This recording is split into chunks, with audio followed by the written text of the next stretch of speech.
While Canadians were making the best of summer and enjoying a little more freedom from the stifling pandemic lockdowns, Ottawa was in the grip of the political craziness that consumes Parliament at the end of a fractious political season, heightened by election speculation, of course.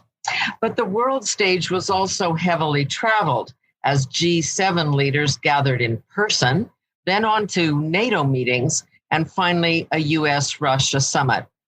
Who was not at the table but loomed largest? China.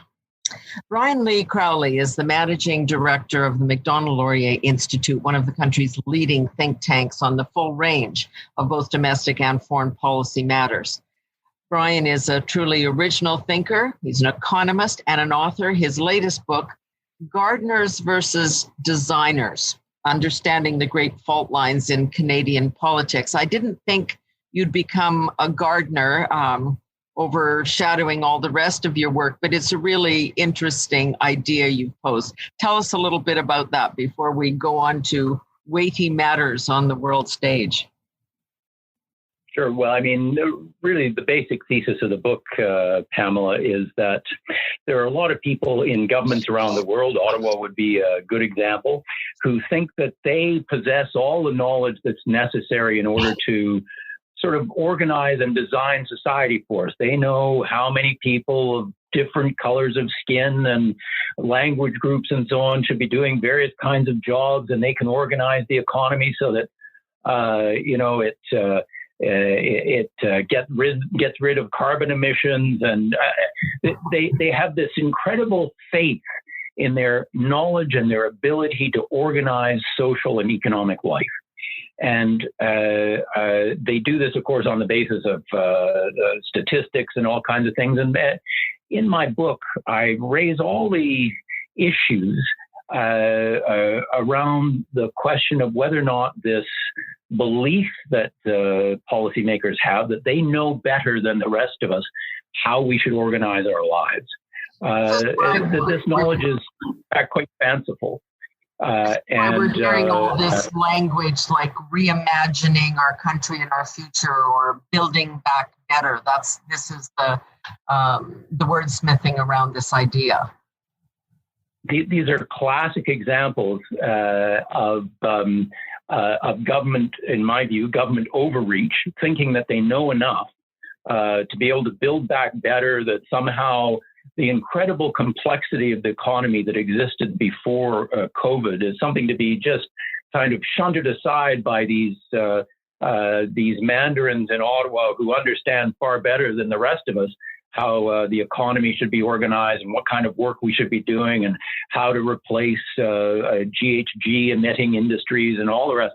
The argument in the book is that actually those of us on the ground, those of us actually making decisions, those of us putting our own lives and capital at risk, are far better informed about the complexity of life and about what makes sense to us and how to act on the opportunities that are available to us. That we are far better able and guided by far more knowledge of our specific circumstances than civil servants and ministers will ever hope to be.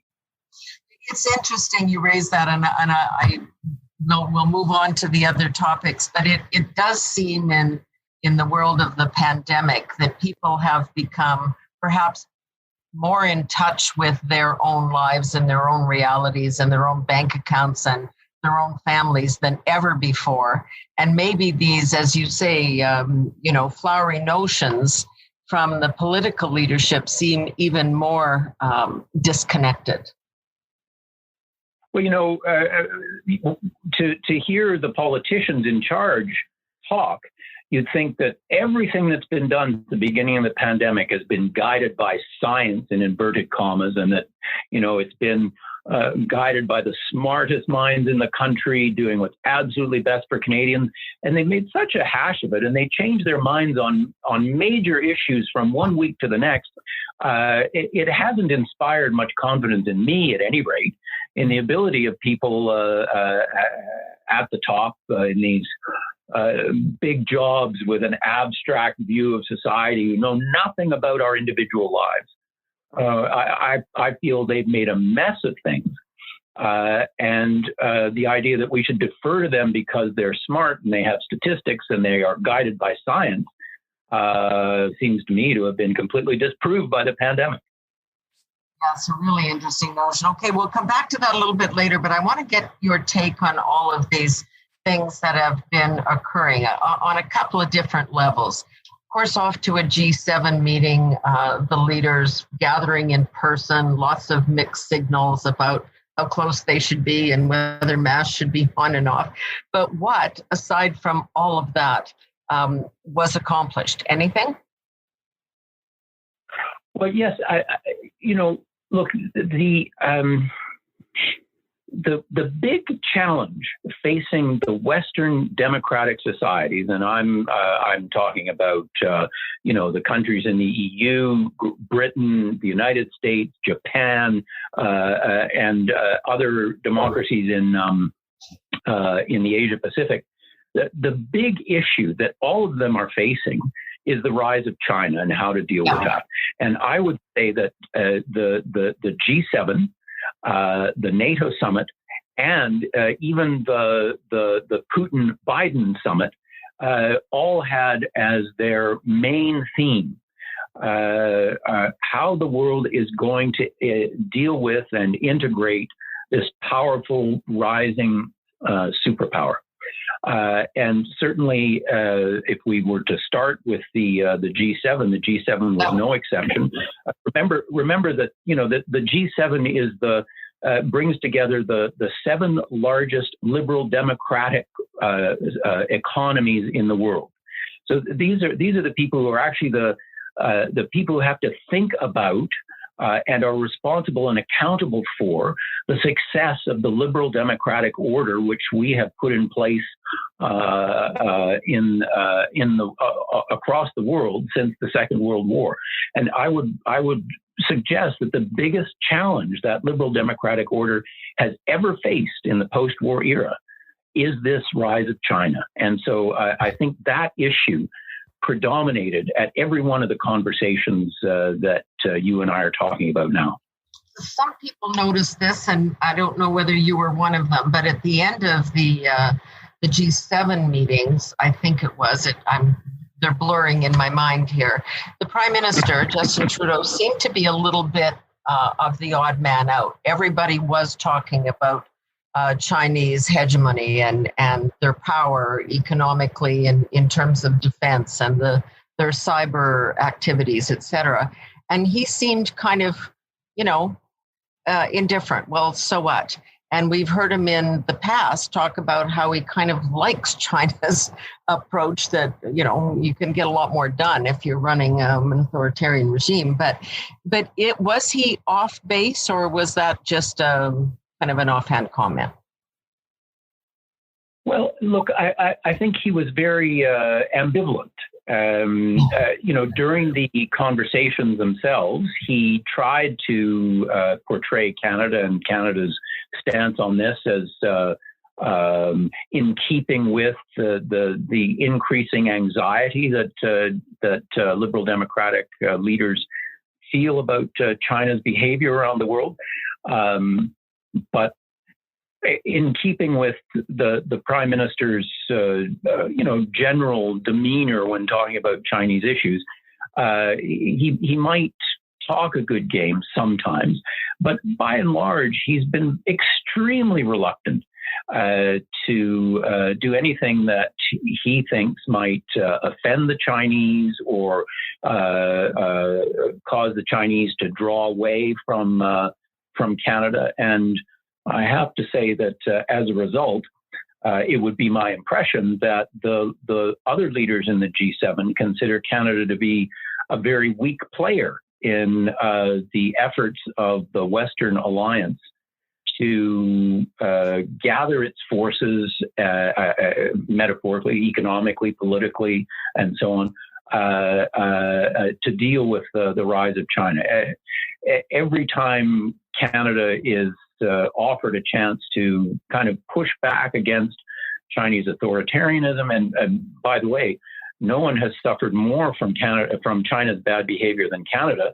The two Michaels, of whom we all know so much, are being held prisoners as part of hostage diplomacy by China, directed at trying to get Canada to change its policy on Meng Wanzhou and the extradition request to the United States. So, Trudeau is the leader of a country that is suffering from Chinese bad behavior, but has consistently been unwilling to do anything other than, according to him anyway, engage in behind-the-scenes diplomacy to try and get the two Michaels released. And I think this has only encouraged China in its bad behavior. We've seen all these other examples throughout the course of the year on their response to the early days of the pandemic, and if people were critical of the origins of the virus, it was a racist act. We most recently in Ottawa seen the government forced to release some documents about two Chinese military operatives, at the very least, at the lab in Winnipeg, at a very crucial place where we do also deal with viruses and whatnot. It just seems to be, in my mind, just off message. Yeah, well, look, we could spend all the time that you and I have together on this podcast listing all the things that China is doing, which offend against the liberal democratic order. We could talk about the fact that they have taken islets and atolls in the South China Sea and illegally occupied them and built them up into military bases against the law of the sea. We could talk about their behavior towards Hong Kong and the violation of the handover agreement, which was an international treaty to which China agreed and to which Canada was a party, which guaranteed Hong Kong's autonomy and independence for 50 years. It completely pushed that aside. We look at China's behavior trying to harm the economies of the Western world by controlling access to rare earth minerals, which are a key component of the modern electronic economy. And I could go on and on and on. In every case, China has made promises to the West, made promises under the rules of the liberal international order, and in every case they have lied. They have gone back on their word, and they have done exactly what they said they would not do. I have to say that the kidnapping of the two Michaels, I know that this looms large in the imagination of Canadians, but I hope Canadians don't think that they are the only country whose citizens have been kidnapped and are held by China not for legitimate violations of Chinese law, but as bargaining chips in an international high-stakes gambling match. And so I think what has animated the push, which we see at all these summits that we're talking about in the last few days, has been an increasing awareness on the part of the people responsible for the liberal democratic order that China represents not just a rising power, but rising powers are fine. Rising powers are welcome as long as they play by the rules. But China has decided that the rules don't work in its favor, and they are determined to overthrow the rules in favor of ones that favor China. And we have worked hard to create rules that don't favor anybody, that are objective and fair in their treatment of all countries. And this is something that China cannot abide. And so we are faced with the challenge now of, will the West be equal to the challenge of defending the liberal democratic order, which we have spent so much sweat and blood and treasure to create over the last 70 years? I want to ask you about a couple of things, that ideas or issues that I have heard in terms of the international analysis of this, so outside of Canada.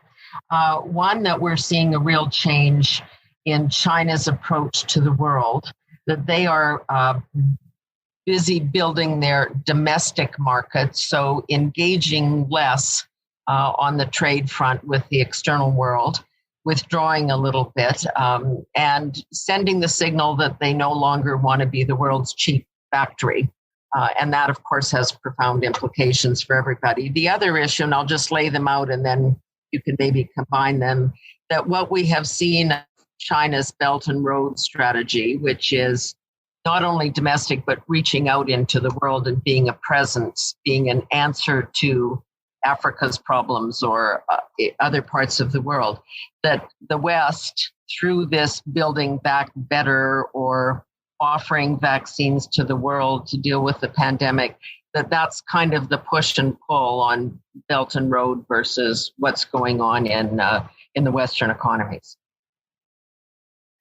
Yes, well, there is no doubt that China is attempting to project its power and its ambitions internationally. They're not just talking about China and the China Sea, the seas off China as an area where they're trying to build their influence. In fact, because China wants to challenge the entire liberal democratic order globally, they are seeking friends and allies wherever they can find them.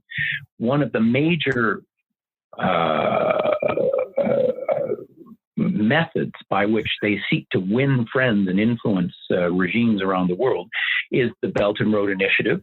Belt and Road Initiative is designed, at least theoretically, to help build infrastructure that and other projects that really help to connect China to the rest of the world in ways that help it to avoid pressure points that the West might bring to bear on them. Good example, China gets a lot of its oil and gas, of course, by ship coming through the Straits of Malacca, which is a real choke point for shipping. As a result, part of the Belt and Road Initiative involves the construction of railways, port facilities over top of India and down into Pakistan that would allow the oil and gas that China needs to be brought by ship to Pakistan and shipped overland, avoiding the kind of danger that the Straits of Malacca represent to China's national security. And that's just one example of the many ways in which China is reaching out internationally. Some of your listeners may be aware of the fact that China now has its own military base, not in Indochina, not in the Indian subcontinent, not in the Middle East, but actually in the Horn of Africa. Horn of Africa, of course, is a place that would give them a chance to threaten maritime traffic through the Suez Canal and so on. So there is a geostrategic chess game of the largest proportions going on right now, and the Belt and Road Initiative is part of the way in which China is reaching out and placing its players, its pieces on the chessboard, and then using the influence that it has gathered, for example, to help gain control or disproportionate influence at, say, the United Nations. Several UN agencies are now run by Chinese nationals. Many Western countries despair of a number of UN agencies acting in an even-handed way. They seem to be now very much under the influence or under the thumb of China. So all of these things are connected. China's ambitions to be a power not bound by the international legal regime. It's reaching out to developing countries, offering major aid packages, construction of infrastructure, military bases, influence at the UN. These are all of a piece of a Chinese strategy, which the West is 10 years late in waking up to. Well, and on the other side of that issue, I mean, the West has been very dependent on using China as a market for goods and products and whatnot. Certainly, we were selling a lot of agricultural goods there until some of the restrictions were put on canola and whatnot. But if they are going to focus more internally and create their markets there, that's also going to have a dollar and cents impact on us. Well, it's certainly true that China has made an outsized contribution to the West in terms of providing manufactured goods. It's pretty clear in retrospect that this was all part of a larger strategy to attract the West. China knew that one of their great vulnerabilities was the West's technological lead over China. And I believe that their strategy for dealing with that technological lead was to use the lure of access to the Chinese market as a way to get Western companies to invest in China on the condition that they share their technology, or even if they weren't willing to share their technology, once they were present in China, China simply stole their technology and did so on a vast scale. And so as a result, the desire that the West had to have access to the Chinese market, both to sell into that market and to use China as a manufacturing base for selling into the West, this has, in retrospect, been a boon to China. And the primary result for the West has been, yes, access to cheaper manufactured goods, but at the cost of the loss of manufacturing base, which may be a very significant national security consideration. If you lose your ability to manufacture, goods, then you may lose the ability to supply the strategic goods you need to respond to China's aggression. One of China's allies and friends these days, of course, is Vladimir Putin. So let's take a look at the Biden-Putin summit, described in one headline as an emboldened Biden meets an unbothered Putin. I kind of like that notion of the president going out and saying, we're back and I'm going to talk toughly to Putin, and Putin kind of shrugging and going, stay out of our business and we'll talk to you anytime you want. Yes, I have to say that my read of that is, well, first of all, I should point out that China and Russia have been very active in building their relationship behind the scenes. They are two authoritarian regimes that share an interest in challenging the rules-based liberal democratic order internationally that we've been talking about. Because if you can get away from a rules-based system, then whenever you have a conflict or a negotiation with another country, what matters is whether you're the stronger party. So a strong party like China, or a party that has at least some strengths in energy and things like that, like Russia, wants to get away from a rules-based order in which, under a rules-based order, it's the quality of your arguments that matters. Whereas if you get rid of the rules-based order, it's whether or not you're willing to throw your weight around and scare your negotiating partners that is the thing that matters the most. And so both Russia and China are collaborating in this challenge to the rules-based order.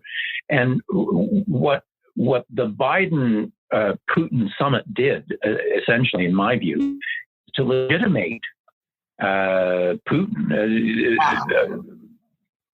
Biden treated him as a legitimate partner, worthy of a summit with the leader of the. He called him a great world. Power. Yes, exactly.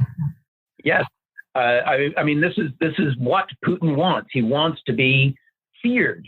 He wants to be a power around the world. He wants to be able to push back against the West and to show that the West fears and lets Russia do its thing. And by meeting with Putin, Biden conferred some legitimacy on him. And then further, when asked by the powers in Washington to sign off on a plan to sanction the Nord Stream natural gas pipeline, which is bringing natural gas from Russia to Europe, and therefore, giving Russia more leverage over Europe, Biden declined to sanction that pipeline construction. And so I think Putin went away from that summit extremely happy. He said, yes, clearly the Americans respect us and think we're a great power, and we gave nothing away. So I'm not sure what Biden thinks he got out of it. Let me just come back on that pipeline issue, the Nord Stream 2 for a moment. Obviously, coming from Western Canada, that's a big issue for me, and for to see these two leaders, Biden, but in some senses, more surprisingly to me, Angela Merkel, create a situation that is going to funnel billions of dollars into Putin's hands through this pipeline and their ability to ship and be paid for energy and oil. Why would we be funding the very activities that everybody is so appalled by, whether it's in Ukraine or whether it's the cyber attacks around the world? I am truly puzzled by this. Well, this is part of a long-term strategy, I think, by both China and Russia to seek influence in the West, not just by being powerful and therefore, having negotiating power at the table with people in office, but also acquiring influence domestically within these countries like Germany by essentially, not to put too fine a point on it, buying the allegiance of former powerful political leaders and offering them well-paid jobs in Russian energy corporations and so on. A former German chancellor is in exactly that position.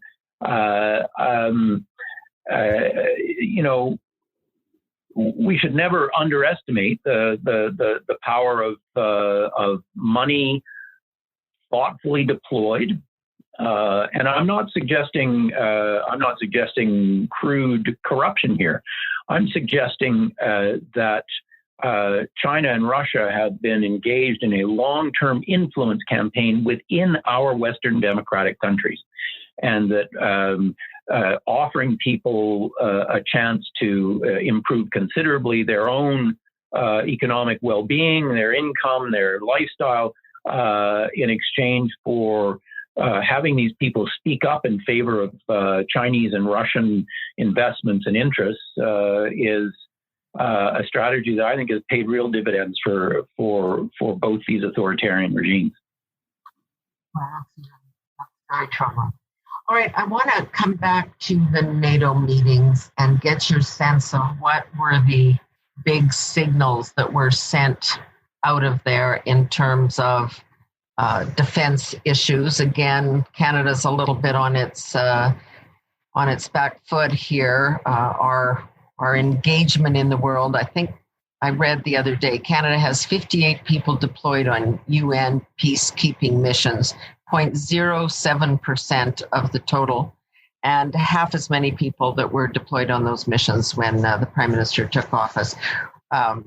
So our role in terms of NATO and defense, and also is NATO the right forum to be dealing with the nature of defense threats now, which is really cyber? Yes, well, look, I of the three summits that we've been discussing, I actually think the NATO summit was the more important. Okay. And I think that because this is the place where the largest number of Western liberal democratic regimes plus their friends in the Indo-Pacific. Because remember, NATO is a North Atlantic organization, so it brings together North America and Europe. But increasingly, because it is the focus, the security and national defense focused organization for the liberal democratic order, it now has specifically forged partnerships, official partnerships with countries in the Indo-Pacific, like Japan, for example, New Zealand and others, Korea, South Korea. NATO is now the organization that is seized of the issues of cybersecurity, artificial intelligence, security in the Arctic, responding to the Russian threat, because Russia is and its aggressive actions toward the West, is right on NATO's northern and eastern flank. So that, for example, you mentioned Canada's participation in UN peacekeeping, but actually, I would argue that our most important mission abroad is not UN peacekeeping, but rather the leadership of the NATO mission in Latvia, which is one of the three Baltic states, Latvia, Lithuania, and Estonia, who were terrified by Russia's semi-official invasion of Ukraine right next door. And they saw this as potentially the precursor of further Russian aggression and adventurism right into the Baltic states. And so Canada is already very much engaged on a very large, this is a big mission for Canada. And Latvia is extremely grateful, as are all the Baltic states, plus Poland. I should mention Poland. You've got the Americans leading a NATO mission in Poland. You've got the Germans leading, and the Brits leading in the other two Baltic states, and you've got Canada leading the NATO mission in Latvia. I think this is symbolic of the tremendous challenge, again, that Russia is offering through its refusal to play by the international rules of the game, its belief that might is right, that the West will not be willing to push back effectively against Russian aggression. And so, these NATO missions are a very important signal to Russia that they are reading the West incorrectly. Back to your question about, what were the important issues that came out of the NATO summit. One that particularly engages Canada's interests is, NATO is very much now seized of the issue that Russia and to a lesser extent, but a very real extent, China have major plans for the Arctic. Just in the last few weeks, Russia has reiterated claims to parts of the Arctic seabed that Canada has claimed for many years, and which our claims are grounded in the international, law of the sea and so on. Russia has built something like 30 military bases up on the Arctic Ocean, a number of air bases and ports, and they have been investing millions and millions of dollars. They have increased their population in the north. They plan to be in a position to dominate the sea lanes that climate change is liable to open in the Arctic in the next few years. And these sea lanes, by the way, would create, direct connections, for example, between Russia and China, would considerably shorten shipping times and therefore increase efficiency and lower costs between Europe and China. There are just so many ways in which the Arctic is going to be a geostrategic stake. And Russia and China are way ahead of us. Canada is at least a decade behind in thinking about how the behavior of Russia and China is going to affect directly Canada's interests in the Arctic. So, in effect, the behavior of China and Russia in this regard is opening up a new NATO front across the Arctic. So it's no longer just a transatlantic conflict. It's no longer just an Indo-Pacific conflict. It is also now a Northern Front conflict. Yeah, I think that has probably been one of the most underreported aspects of it. I mean, the Chinese have been very active in the north, mapping seabeds and all the rest of it for the shipping lanes that you talk about. And if you just visualize a map in your head and see it going all the way across, the northern arc, that's a huge piece of control, if you will, of the globe. Yes, and again, back to the idea that China is very mindful of its vulnerability because, for example, so much of its non-coal energy supplies come from the Middle East. That's why, as part of the Belt and Road Initiative, they're building pipeline capacity to Russia so that they can get direct access to Russia's energy resources. And of course, if we find that the Arctic opens to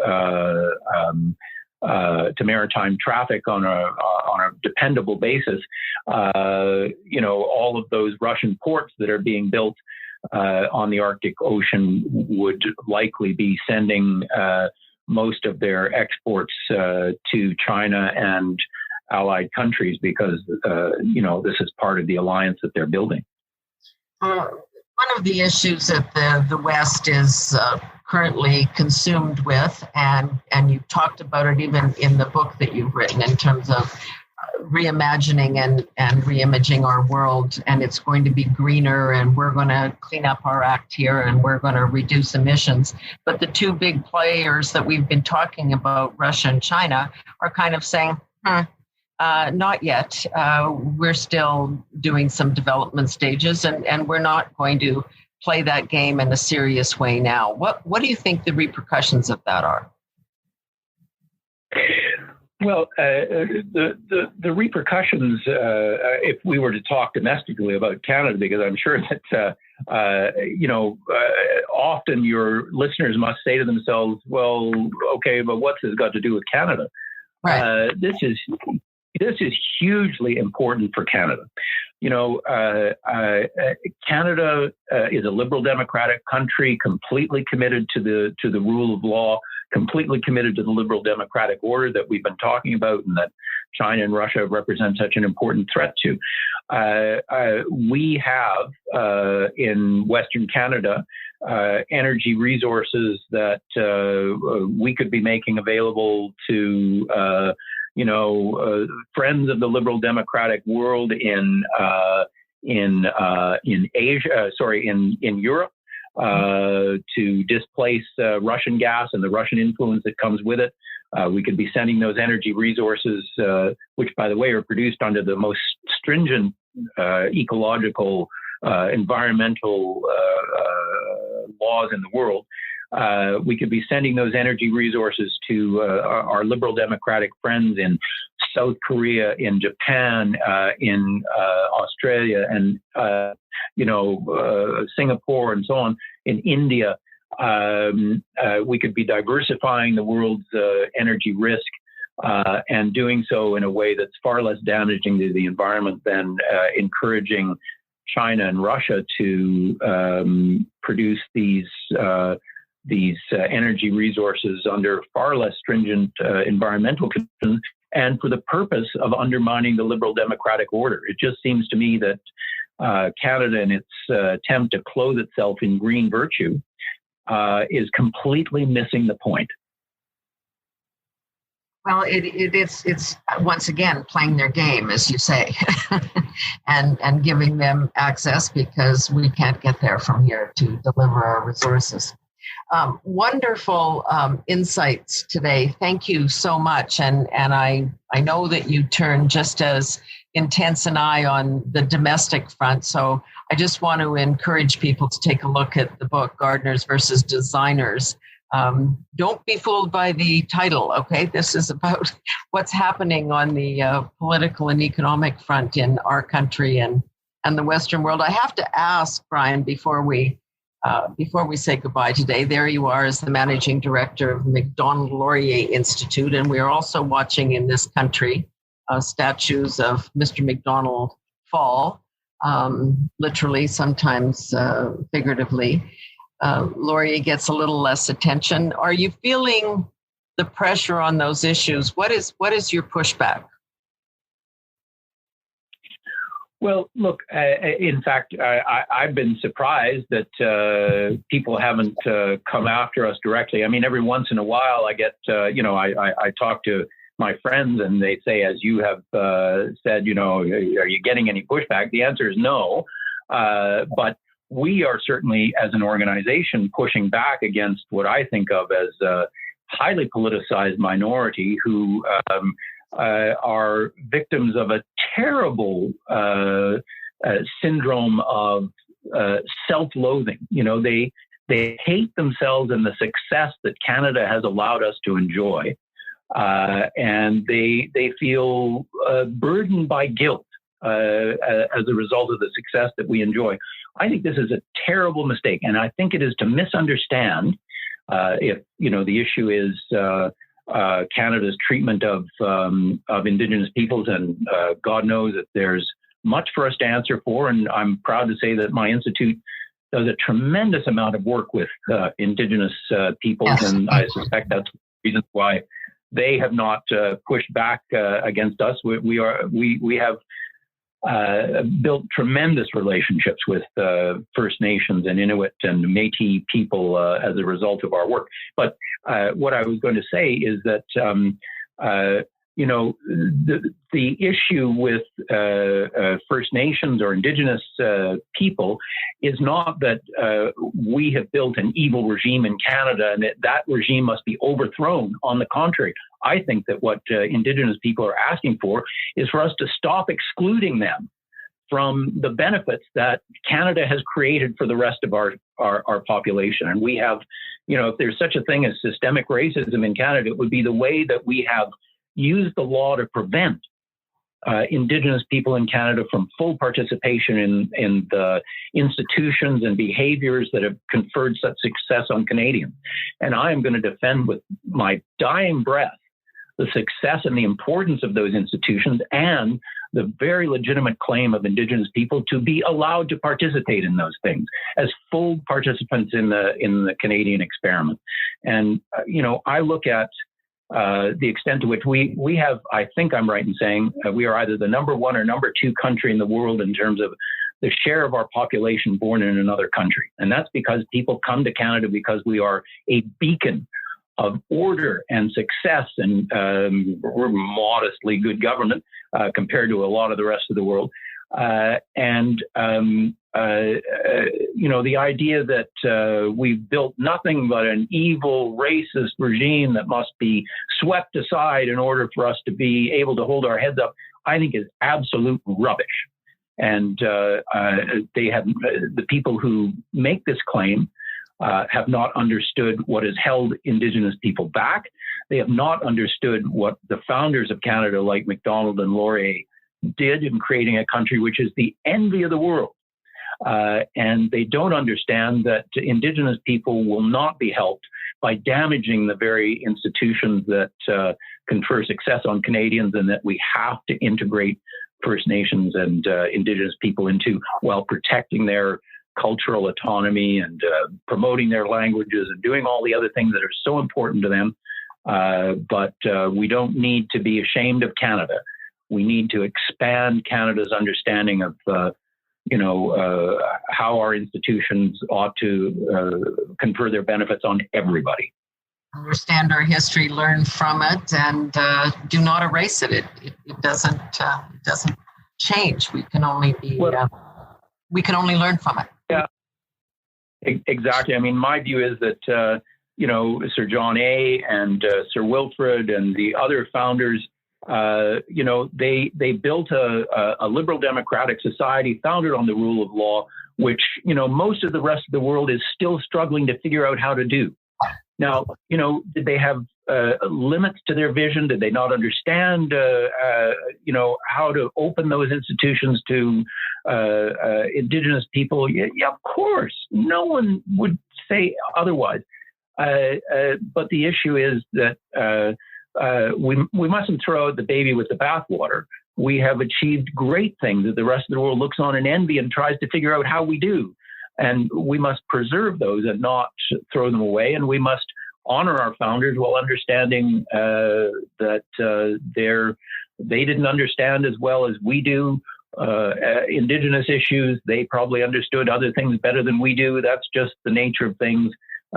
We have progressed enormously since the founding of Canada, but that doesn't mean that the founding of Canada doesn't still reverberate in a positive way for all of us. Thanks so much, Brian. It was a really interesting discussion. Brian Lee Crowley is the managing director of the Macdonald-Laurier Institute, and his latest book is called Gardeners versus Designers: Understanding the Great Fault Lines in Canadian Politics. I hope we talk again soon. Thanks so much. I would enjoy that very much, Senator. Thank you so much. Brian. And that is it for No Nonsense with Pamela Wallin. We'll see you again next time.